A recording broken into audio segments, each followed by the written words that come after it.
La théorie de l'attachement soutient qu'un lien affectif et physique fort avec une personne qui s'occupe principalement de nous au cours des premières années de notre vie est essentiel à notre développement. Si notre lien est fort et que nous sommes solidement attachés, nous nous sentons en sécurité pour explorer le monde. Nous savons qu'il y a toujours cette base sûre vers laquelle nous pouvons retourner à tout moment. Si notre lien est faible, nous nous sentons attachés de manière peu sûre. Nous avons peur de quitter ou d'explorer un monde qui nous semble plutôt effrayant, parce que nous ne sommes pas sûrs de pouvoir revenir. On dit que des personnes qui ont un attachement sécurisant, qu'elles ont une plus grande confiance, qu'elles peuvent se connecter aux autres et que par conséquent, elles réussissent mieux dans la vie. Les personnes qui ont un attachement précaire ont tendance à se méfier des autres, à manquer de compétences sociales et à avoir des difficultés à nouer des relations. Il existe un type d'attachement sécurisant et 3 types d'attachement insécurisants. Anxieux ambivalent, anxieux évitant et anxieux désorganisé. En réponse à la détresse, les 3 premiers réagissent de manière organisée, tandis que le dernier agit de manière désorganisée. Pour mieux comprendre cette théorie, prenons l'exemple de Monsieur et Madame Smith qui ont 4 enfants. Luca, Anne, Joe et Amy. Les Smiths sont des parents adorables, qui font des câlins, ont un contact visuel fréquent, parlent chaleureusement et sont toujours là pour leurs enfants. Mais un jour, Monsieur Smith tombe très malade et meurt. Pour Madame Smith, la vie devient alors très difficile. Elle passe ses journées à travailler, tout en essayant de s'occuper de ses enfants. Une tâche impossible. À 6 ans, le cerveau de Luca est en grande partie développé, son caractère fort et sa vision du monde formée. La nouvelle situation ne l'affecte pas beaucoup.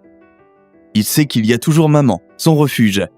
Il se sent attaché en toute sécurité. Plus tard, il devient un jeune homme confiant et optimiste. Son image de soi est positive. Anne, qui a 3 ans, a du mal à faire face à ce nouveau manque d'attention. Pour Anne, sa mère est maintenant imprévisible. Elle s'inquiète de leur relation et devient donc collante. Pour obtenir l'attention de sa mère, elle doit élever son niveau d'émotion et crier. Lorsque sa mère réagit enfin de manière prévisible, elle est elle-même ambivalente et ne montre pas ses véritables sentiments. Plus tard dans sa vie, les autres pensent qu'Anne est imprévisible ou lunatique. Son image de soi est moins positive. Son style d'attachement est anxieux ambivalent. Joe, 2 ans, passe ses journées avec son oncle, qui l'aime, mais qui pense qu'une bonne éducation signifie être strict. Si le petit Joe montre trop d'émotions ou fait trop de bruit, son oncle se met en colère et parfois le punit. Cela effraie Joe. Il apprend que pour éviter d'avoir peur, il doit éviter de montrer ses sentiments, également dans d'autres situations. À l'âge adulte, il poursuit cette stratégie et a du mal à nouer des relations. L'image qu'il a de lui-même est plutôt négative. Son attachement est anxieux évitant. Amy, qui a tout juste 1 an, est envoyée dans une crèche. Le personnel y est mal formé, surchargé de travail et souvent très stressé. Certains sont carrément abusifs. Amy devient donc anxieuse vis-à-vis des personnes mêmes dont elle recherche la sécurité. Un conflit qui désorganise totalement ses idées sur l'amour et la sécurité.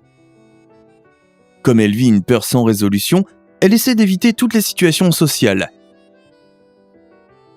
À l'âge adulte, elle se considère comme indigne d'être aimée. Son image de soi est très négative. Son attachement est anxieux et désorganisé.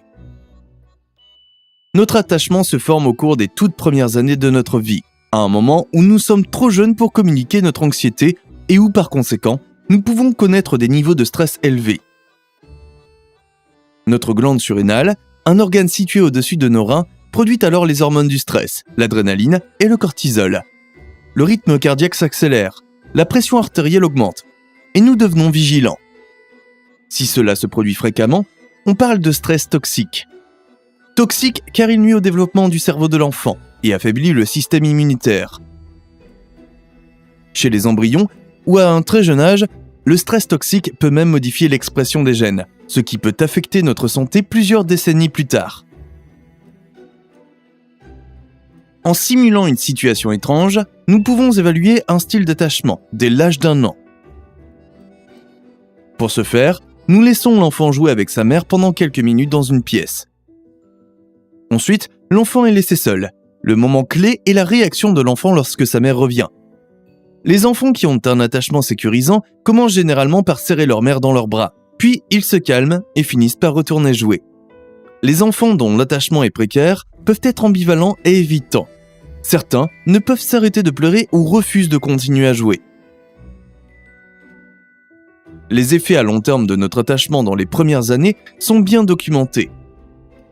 Grâce à cette théorie, des chercheurs de l'Université du Minnesota ont pu prédire, dès l'âge de 3 ans, si un enfant allait abandonner ses études secondaires avec une précision de 77%. Dans une autre étude, des étudiants de premier cycle de Harvard ont été invités à évaluer leur degré de proximité avec leurs parents. 35 ans plus tard, ils ont été interrogés sur leur santé. 91% de ceux qui ont déclaré avoir eu une relation plutôt difficile avec leur mère ont également été diagnostiqués avec des problèmes de santé, notamment une maladie coronarienne, de l'hypertension et de l'alcoolisme. Pour ceux qui avaient déclaré avoir une relation chaleureuse, le chiffre des diagnostics de mauvaise santé n'était que de 45%. Mais il y a une autre raison pour laquelle les premières années méritent une attention particulière. Elles sont le point de départ des comportements ultérieurs. Un enfant qui se sent attaché en toute sécurité à l'âge de 2 ans peut se faire des amis à l'école maternelle. Sa vision du monde est renforcée par chaque interaction et il devient optimiste. En conséquence, il noue de bonnes relations à l'école, puis au collège et plus tard au travail. Les enfants dont l'attachement est très insécurisant peuvent passer à côté de cette opportunité. Le psychologue John Bowlby, pionnier de la théorie de l'attachement, aurait dit « Ce qui ne peut être communiqué à la mère ne peut être communiqué au moi ». En d'autres termes, les personnes qui se sentent mal attachées peuvent ne pas se comprendre elles-mêmes. Pour savoir qui ils sont et ce qu'ils ressentent, ils doivent peut-être remonter plus loin dans leur passé.